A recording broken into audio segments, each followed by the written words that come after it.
Philippines! It's me, Lorraine Pilingan, And it's me, Audrey Romeo, your anchors on MGT News. Mindful and giving truthful news. And we are here to bring you all the fresh and latest news from all over the Philippines. Here's our headlines for today. For political news, the LTFRB's declaration about jeepney phase-out was protested by jeepney drivers and those who disagreed. some professors take actions for those students who use artificial intelligence. China's aggressive action on West Philippine Sea is a serious matter. For sports, a new ambassador of NBA League shocked a lot of netizens. For business, A woman who earns almost 100,000 pesos per month because of ice. for science discovery, a new acoustic recordings of a colony of little auks reveal their nocturnal activities and offer valuable monitoring means for avian biology in the Arctic. Stay tuned for the upcoming news details. You're watching MGT News Network.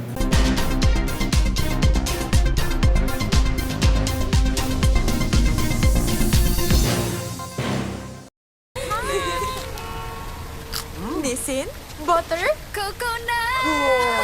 Nissin butter coconut. Nissin butter. Nissin butter coconut. Nissin butter coconut. Nissin Butter Coconut. Sarap ng blending ng butter at coconut na may kakaibang sugary glaze. Butter non-stop sarap. Nissin butter coconut.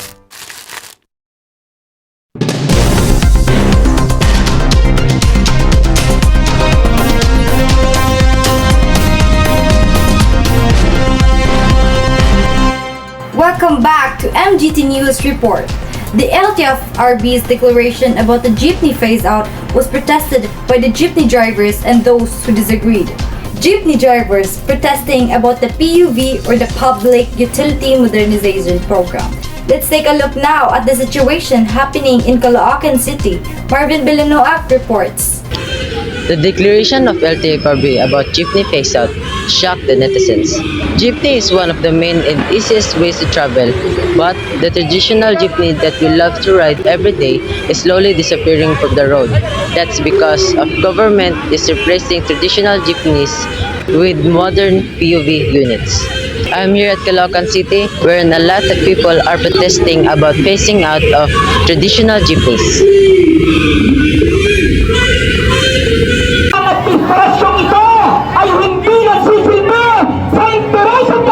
Let us interview some of the people who protested. Hindi ako sangayon sir dahil pagtatanggalin lang bigla mawawalan kami ng trabaho.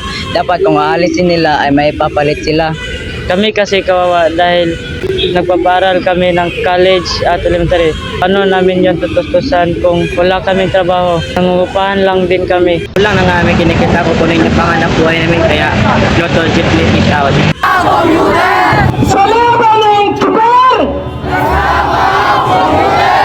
According to the LTFRB, there is no exact date for the phasing out of the jeepneys, and there is no guarantee that it will happen. Marvin Villanueva, MGT News, Local Report.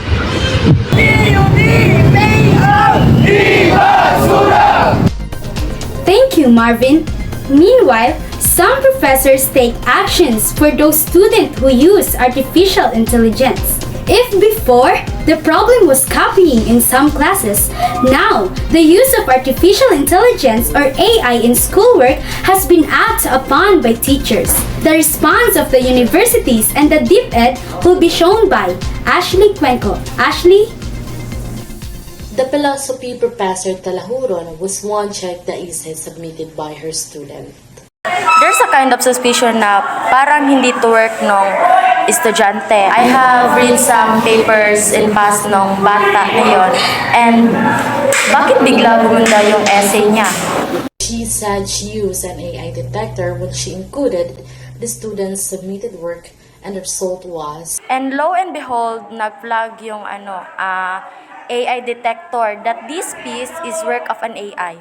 It said the proof is not against the use of AI, but she is afraid the students rely too much on it. But due to the rapid progress of technology, Some experts believe that it is time to think about its use. A chatbot can be an opportunity to have a dynamic, way of teaching grammar. I think it's a bigger sin to ban it or discourage the use of it.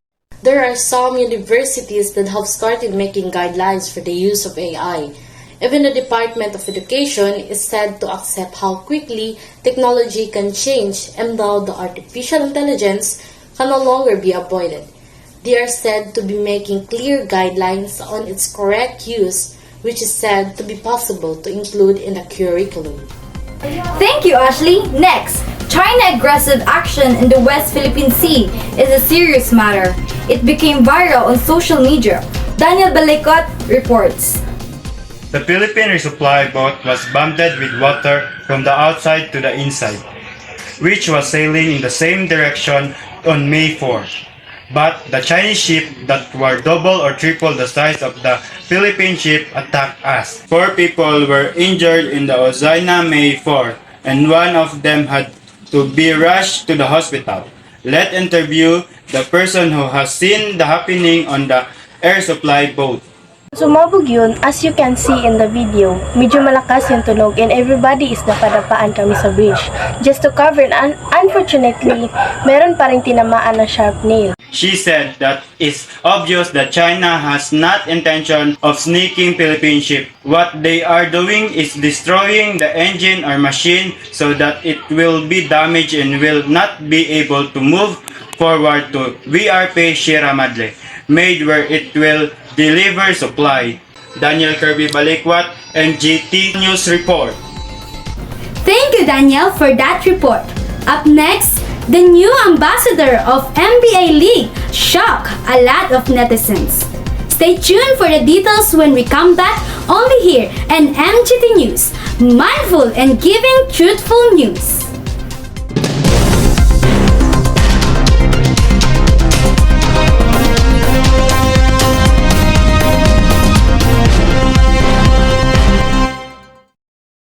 Time to beat energy gap. Let's do the chant move like Nathan.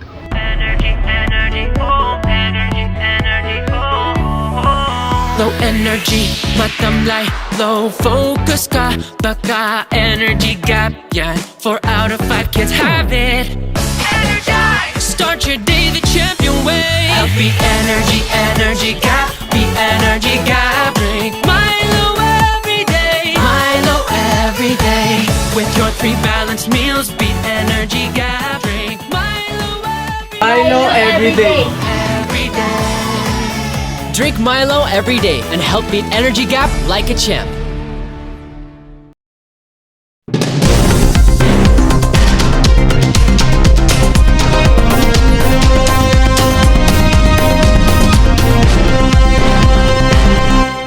We're back on MGT News. For sports, a new ambassador of NBA League shocked a lot of netizens. The details will be shown by Gwen Kabating. Gwen? As we all know, that NBA has officially announced that they're gonna have a new ambassador. And surprisingly, it's Suga from BTS. 안녕하세요, 슈가입니다. 제가 NBA 글로벌 앰베서더가 되었습니다. 시절부터 목을 정말 좋아했기 때문에 개인적으로 영광으로 생각하고요. And because of that, many people, especially ARMYs, are gonna be happy and excited for Suga's appearance in some of the events and games of NBA. And here are some few clips of Suga, Stephen Curry, and some of the players. Working hard, but it's very nice to meet you. When's your next album coming out? I can play Twinkle Twinkle Little Star. Let me get on the album. Suga is in the building. 앞으로도 NBA와 함께 새로운 것들 많이 보여드리도록 하겠습니다. 감사합니다. This is Gwen Kabating, MGT News Reports. Thank you, Gwen, for that report.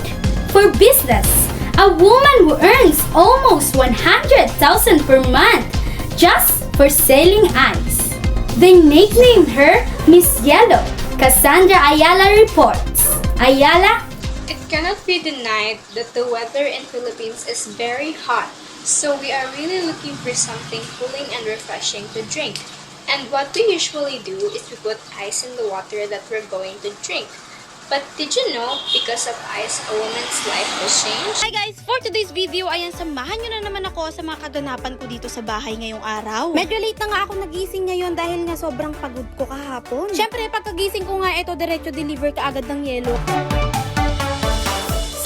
The house of 21 years old Jodeline looks like an appliance center with an amount of refrigerators and freezers that only contain hundreds of ice. They sell it for 6 pesos per piece of ice and they earn 100,000 every month. Jodeline said their life back then was really difficult. Her mother's job was only a cleaner, a cooker, a dishwasher, and a laundry person. Every morning, her mom goes to the market to buy something to cook, and that's when she took the chance to ask the vendors if they needed ice. And that's how they started to sell ice until many people started to buy a lot from them. May mga nagko-comment na po sa akin na, CEO ba kayo ng Yelo? Yelo Queen ka ba? Bakit hindi mo palitan yung pangalan mo na Miss Yelo? This is Cassandra Ayala, MGT News Business Reports. Thank you, Ayala! Time to learn another science discovery with Rachel J. Dimotor. Acoustic recordings of a colony of little auks reveal their nocturnal activities and offer valuable monitoring means for avian biology in the Arctic. A collaborative study conducted by researchers from the Arctic Research Center at Hokkaido University and the Department of Ecoscience at Aarhus University, Denmark, delves into the captivating activities of the most abundant seabird in the North Atlantic. The study sheds light on birds' daily rhythmic behavior under the endless daylight of the Arctic summer. In the remote wilderness or northwest Greenland, the research team employed passive acoustic and imaging technologies to uncover the hidden rhythms of little auk colonies. Every summer, approximately 60 million birds come to this region to breed and forage, and while their vocalization is familiar summer soundscape for the local inhabitants, little is known to science about their daily routines and calling habits. The study revealed a nocturnal surge in vocalization activity contrary to expectations of mid-latitude inhabitants familiar with the dawn chorus. Due to a lower number of birds in the afternoon, the calling and wing flapping rates decrease. The study improves our understanding of avian behavior and continuous daylight environment. These findings provide a fascinating glimpse into the intricate rhythms of Arctic life and remind us the bird counts depend on the time of day. Under the perpetual daylight, little auks exhibit an acoustic pattern that mirrors their behavioral cycles such as attendance, feeding, and fledging, offering valuable insights into their ecological dynamics. Understanding their behavioral dynamics is paramount for effective conservation and ecosystem management in the face of rapid environmental transformation. Traditional methods of field observation could be less practical due to their laborious nature and the remoteness of seabird breeding colonies. By combining audio data with other monitoring techniques such as time-lapse, cameras, or radar systems, and engaging local communities, we can enhance conservation efforts for important seabird population. The research team plans to continue their investigation into the acoustic ecology of Arctic seabirds, hope to expand our understanding of the complex web of interactions that sustain life in one of the most extreme environments on Earth. This is Rachel J. Dimotor, MGT News, Science Discovery Reports.